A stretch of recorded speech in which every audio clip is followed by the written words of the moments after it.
No, do not copy the white, copy the yellow, just the top there. I just want to read through that so we're on the same page, so you understand what the Roaring Twenties is all about.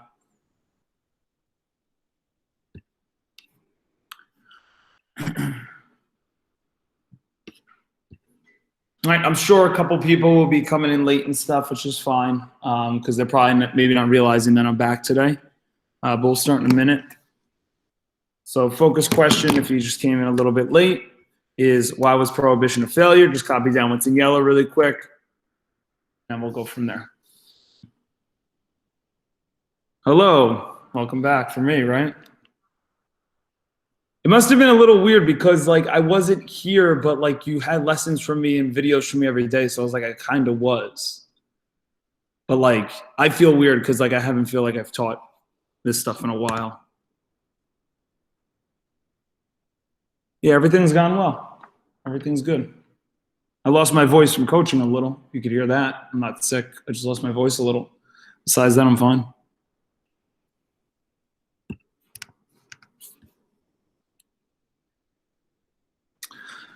All right, let's get started. So a couple of people I'm sure are just going to pop in late realizing that they have me this period.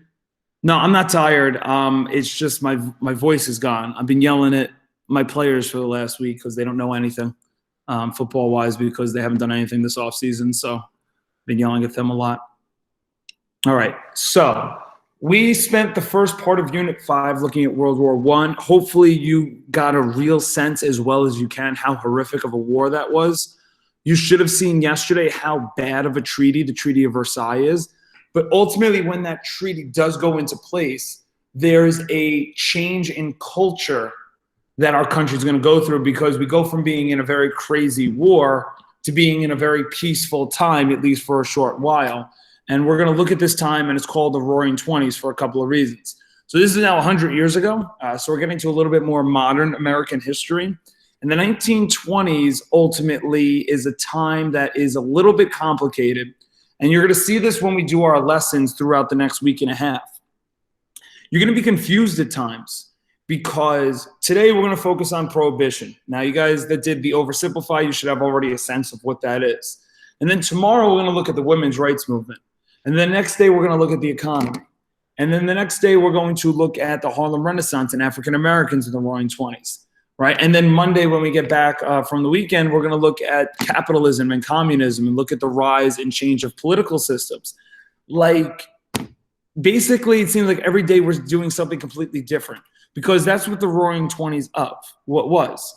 The biggest thing you need to understand,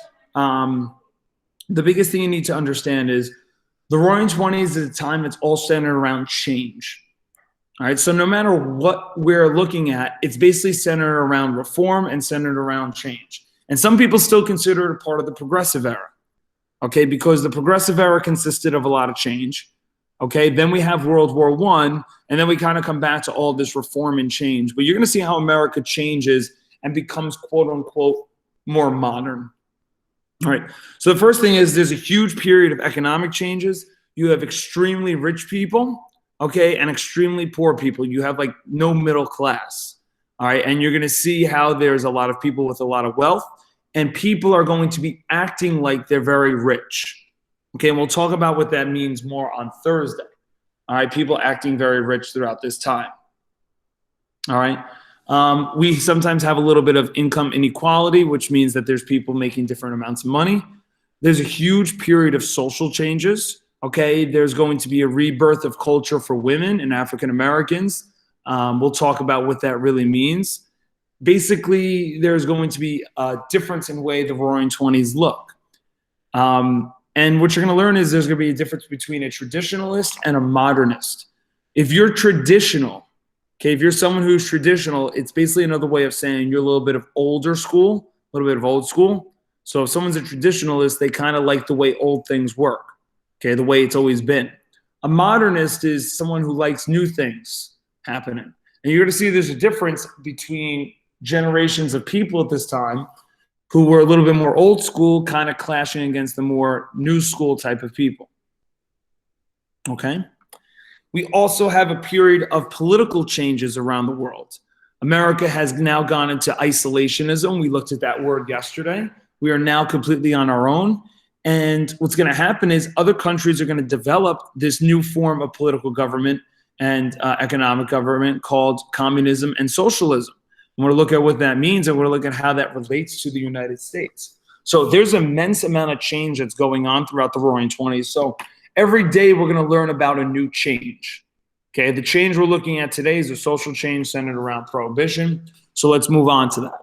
Okay, but this is the start of the Roaring '20s. It's a part of Unit 5 that is paired along with World War I. Okay, please copy down what's in yellow. I'll give you about 30 seconds to a minute to do it.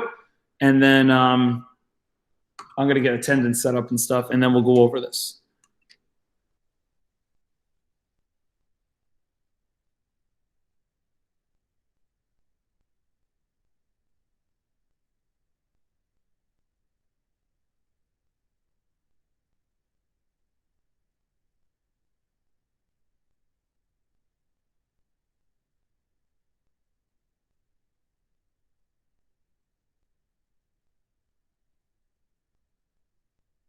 Okay, it looked like close to 32 or 33 of you were able to get the assignment from yesterday completely finished. I recognize yesterday was a long assignment. I do apologize for that. That double period assignment was long. All right, I'll try and make it up to you guys on the next one. Maybe make the next one a little shorter. That was a long video. Probably took you guys, over an hour to complete both the lessons. So I apologize about that. I also got screwed up because I was really supposed to come back to work tomorrow, but I had it pushed back a day for for stupid school reasons. So it screwed up my timing with everything. So your lesson was a little bit long. I apologize with that. But today we're going to look at what prohibition was. If you did the oversimplified, you already kind of know a lot of this already. This is just kind of making it clear and making sure we have our notes down. So the first major change was a legal ban on the manufacturing and sale of alcohol. And they called this prohibition. Now, I got to give you a sense of you. I'm going to pretend like you didn't watch the oversimplified video. All right. I'm going to pretend like you didn't watch it so we could just make sure we have everything kind of understood. At this time, we have a huge alcohol problem in our country. Pretty much ever since the Civil War, there's been a big increase in the amount of alcohol that's being consumed by a lot of the people in the country. Usually men and women, but mostly men. Usually the men were the ones that were going to saloons, they were drinking a lot, and this was causing a lot of problems within our country. The first major problem that it was causing was obviously when people are drinking a lot of alcohol, that means their productivity, wherever it is, goes down, because if they're drunk, they're not as productive in life. Okay, if they're drunk, they can't be as effective in work, they can't be as good with family, so a lot of their productivity in life goes down. The other thing is, a huge side effect of alcohol is obviously violence. So a lot of men became a lot more violent, and a lot of fights would be breaking out, and even domestic disputes between husbands and wives would be going down as well. So ultimately, we have a huge problem in our country with the amount of alcohol that's being drank and consumed. And people kind of said, like, you know what? Alcohol is causing all of these problems. Basically, this is not I'm not trying to say it's a sexist thing, but a lot of men were the only workers in the house. So if men went to a job drunk, okay, there was a good chance they would not do a good job, then they would get fired.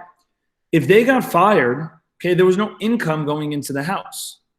All right, so a lot of women really wanted to see a huge change in America where alcohol was kind of like gotten rid of. Okay, so many people, okay, especially women, okay, women really took the charge with this, blamed alcohol for many problems, and they started protesting and asking for a ban with it, okay? It's not the biggest movement we'll talk about. It's not like the women's rights movement or the civil rights movement, but the temperance movement is a movement that we should be aware of for the regions. The temperance movement was a movement led mostly by women to try and get alcohol banned, and they were successful, all right? How do we get a big change in our country? How do we get a law that everyone has to follow usually? We have to pass a law or we have to pass an amendment. When you want to change this big, we need to pass an amendment. And it did pass in 1919. All right. The government ratified our 18th Amendment. Okay. The last one we left off with was the 17th Amendment. The government ratified the 18th Amendment, which is a very easy amendment to remember because it just banned the sale and the manufacture of alcohol. Okay. Now, the wording is crucial. Can anyone tell me in the chat if you were still allowed to drink alcohol? Yes, you were. Okay. That's the tricky thing. You were allowed to still drink alcohol. So a lot of people in 1918, 1919, they started stockpiling a lot of alcohol and keeping it in their cellar, keeping it in their basement, because they were still allowed to consume it. All right. But after January 1st, 1920, it became illegal to sell. Now, I'm going to say this. Okay, I'm going to say this. Even though alcohol became illegal to sell, it still was sold. I'll say that again. Even though alcohol became illegal to sell, it was still sold. All right, and we're going to look at that and we're going to see how that became still a pretty big problem. Okay, so you're going to work on the worksheet for the next 15 minutes. Okay, most of you will finish, some of you will not. If not, you just finish it up a little bit later. All right, so I'm going to keep this up for you, all right, as you're going through the worksheet, but I'll show you what the worksheet looks like in a second.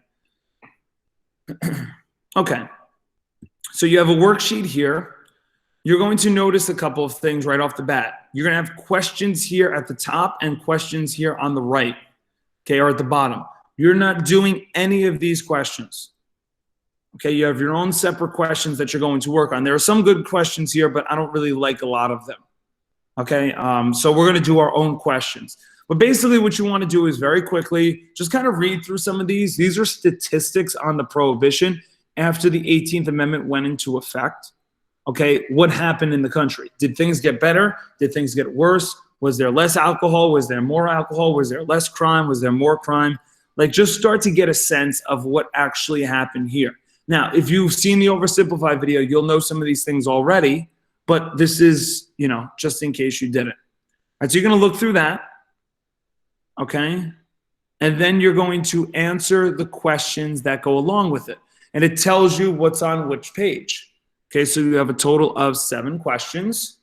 Okay, you have page 1. You're going to look at page 1 of the worksheet. Okay, and then you have page 2. You're going to do the same thing. All right, it's 8:44, so just before 9 o'clock, 8:59, we're going to come back together and finish up our notes and take our Regents questions centered around Prohibition and get a good sense of why or why not this was a failure or not. Okay, because that's what our focus question is. For those that came in late, the focus question is this. If you missed it, why was Prohibition a failure? All right, you're going to spend the next 14 minutes working on this. All right, so no one go anywhere. Obviously, even if you're finished, then just sit there and wait, and we'll go into the next thing. Here is some vocabulary you're going to see, okay, throughout the time, so throughout the assignment, so you can use that to help you. All right, I'm going to take attendance. I'll be here if you have any questions now.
Okay, a little more than halfway through, about 6 minutes left. If you don't finish it, it's no big deal. You can just finish it up later. But I do think if you worked hard, you should be done by the end. What do you do when you finish? You could lay down, as far as I'm concerned. Just make sure you're back at 8:59.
All right, about 2 minutes left.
Okay, last 30 seconds, bring it back together. If you're done, you could start copying problem number 1 in yellow, making sure we're very clear why prohibition was ultimately a failure.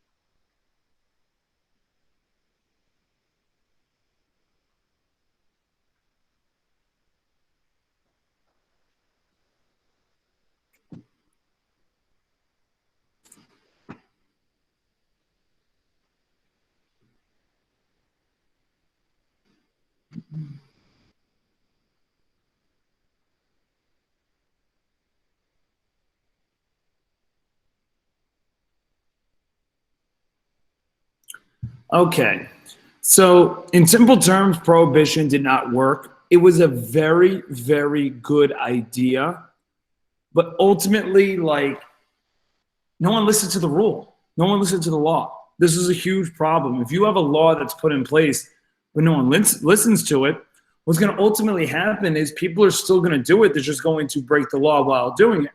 You know, if there was a law that came out, the government passed that said, you know, video games are now illegal or cell phones are now illegal.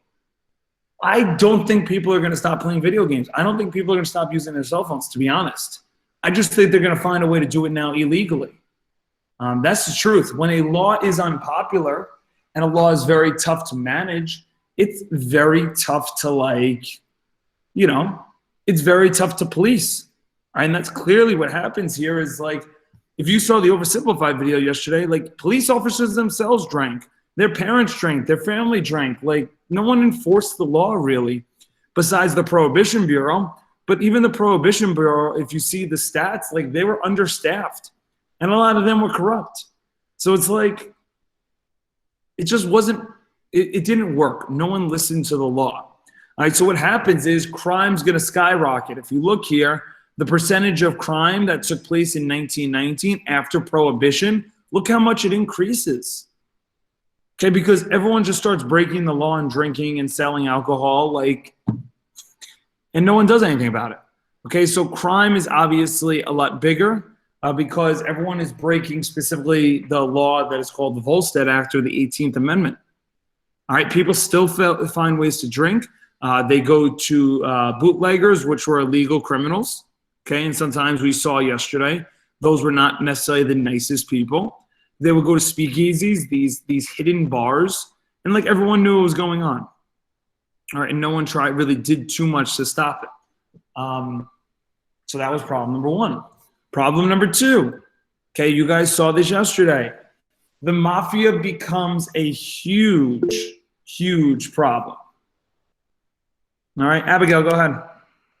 Is it true that, like, during this whole era and, like, while they were selling alcohol illegally, they made, like, secret, like, tunnels around, like, buildings or underground passages to sell? Yes. Yep. Okay, to get to some of these bars, to get to some of these places where you would sell the alcohol, that's exactly what they would do. They'd keep it hidden. All right? Now, if you needed to find certain stuff, hang on one second. How's it going?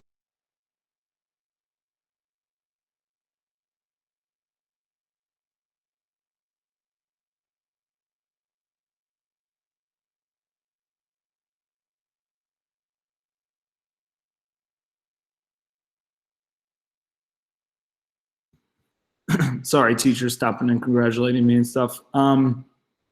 So yeah, now besides the secret tunnels, now who takes control of the sale of alcohol? It's really going to be the mafia. I'm willing to say, though I can't bet my life on it. I'm willing to say the mafia does not become as big of a thing if the 18th Amendment never existed. Now, the mafia is not as big of a thing as it is in 2020 as it was back in history. Mafia used to literally, like, run the country. Okay, and especially throughout the 1920s, Al Capone was, like, more popular than the president. Many people believed, and it was true, he was more powerful than the president. Mafia leaders, because of them taking control of the sale of alcohol, became very, very powerful and very, very strong and became extremely wealthy. Okay, the mafia eventually took control of this. Now, they're not going to just sell alcohol this time. They're going to sell other things, but alcohol was their biggest thing and made them the most money.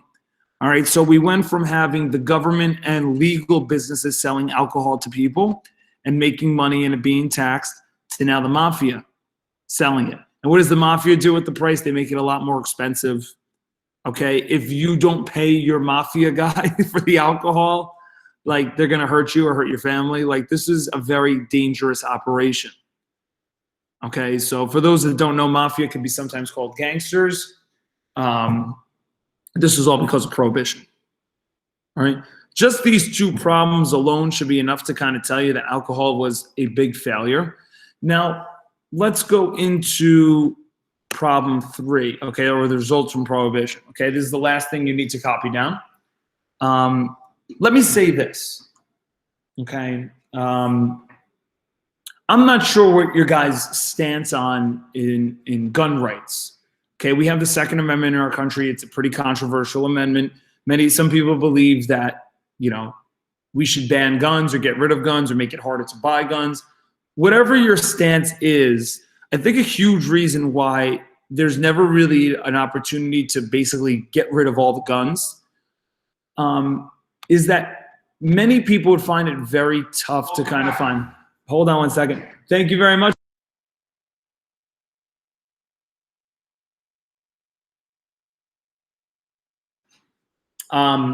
So sorry about that. So if you take a look at, like, you know, gun rights and, you know, maybe pass an amendment to get rid of the Second Amendment, it would be pretty unpopular. It'd be like almost impossible to get rid of all the guns in the country. Now, it doesn't mean maybe you shouldn't try, but it's like many people are just going to buy guns now illegally. All right, now they're going to do it without getting the proper background check. So when you have a law that's unpopular, and you have a law that's like not enforced, like it's impossible. Okay, it's impossible for people to kind of get behind. And this was one of those laws, prohibition. The 18th Amendment, people liked it in theory, but when it actually came time to like not drink alcohol, no one listened to it. Like I could explain to you, like, yeah, video games are kind of bad because of this, this, and this. And you might say, yeah, you know what, video games maybe aren't the best because I can't focus on schoolwork, or maybe it hurts my eyes. Like you can find reasons, but when the law is actually passed to, you know, ban video games, a lot of people are going to be like, yeah, no, I really still want to play though, right? Is it that bad? Like, you know, I have freedom, like I would like to play. So a lot of people just didn't listen to the rule, all right? And when you have people not listening to a rule or a law, it's a worthless law, honestly. Okay, it's a worthless law. All right, so we have the increase in crime and the fact people still continue to drink alcohol. We need to get rid of this. Now, I've already kind of posted it here, but the only way you could change the Constitution is with an amendment. The only way you could change an amendment and get rid of an amendment is to pass another amendment. Okay, it's like one of those weird things in our Constitution. It's like you have a pencil. Okay, you can't erase anything in the Constitution. Whatever's in the Constitution is there. So an amendment works the same way. So you know how we got rid of the 18th Amendment? Is you have to repeal it with another amendment. So that's going to eventually lead to the 21st Amendment, okay, which repeals the 18th Amendment and makes alcohol legal again. So in a span of, I think it's a total of 13 years, alcohol was illegal. After that, it is legal again if you're over the age of 21. Okay, so this is something that I'm going to ask you if you saw the oversimplified video. Does anyone remember why they really got rid of the 18th Amendment? What was the big reason at the time? It wasn't necessarily just crime that took place in the mafia. Maheen's correct. The Great Depression takes place. And when you see the Great Depression and when we need money, they basically kind of say like, okay, alcohol is a huge problem, but maybe we can sell it and we can gain some more revenue. And at the same point, we could take away the mafia who's selling all the alcohol. We take control of it. We could sell it. We could tax it. And that could help bring us out of the Great Depression. And yes, they had the new president that also did it, Franklin D. Roosevelt. But ultimately, prohibition was just like a small way to kind of help out the country at the time because the country needed money. But we'll talk about that a little bit later. All right, let's do our 2 regions questions. And then before you guys bolt out of here, I just want to open it up if you guys have any questions or you have anything you have to say, because I haven't seen a lot of you in like a month. So let's start with the question in black here. What was a major result of prohibition in the United States during the 1820s? Okay, for those that don't remember, you just write the number in the chat. 4 is correct. We have an increase in organized crime. Organized crime, mafia, gangsters, it's all the same thing. You probably see it on the regions, though, as organized crime. Which movement's primary goal was the ratification of a constitutional amendment authorizing prohibition? That would be the temperance movement. Very straightforward. Okay. So we have a minute left. If you need to ask me any questions in the chat, if you are unsure of what's going on, or if you feel like you're good, you can go. But if you have any questions, I can open it up now. And yeah, unmute yourself or write in the chat. Otherwise, I will see you guys tomorrow. I got a whole lot of buys, so it seems like we're good.